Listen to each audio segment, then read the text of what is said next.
Hello everyone, কেমন আছেন? আজকে আমার লাঞ্চ মেনু দেখাচ্ছি, আপনাদের সঙ্গে শেয়ার করছি। এই যে আলু ভেন্ডি ভাজা করে নিয়েছি, এদিকে আজকে রুটি করেছি। অনেক দিন পর আজকে দুপুরে রুটি খাবো লাঞ্চে।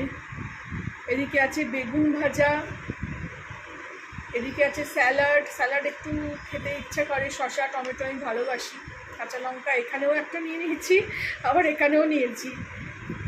কাঁচা লঙ্কাগুলো বেশ ঝাল আছে। আর এখানে করেছি ওই আপনার আটার হালুয়া। মেয়ে খেতে চাইলো, বললো হালুয়া করলে আটার হালুয়াই করো, সুজির নয়। তো ওই জন্য আটার হালুয়াই করে নিয়েছি। এই হলো আজকে আমার লাঞ্চ মেনু। থালাও গুছিয়ে নিয়েছি। ভালো লাগলে আমার চ্যানেলটাকে লাইক, শেয়ার অ্যান্ড সাবস্ক্রাইব করে দেবেন।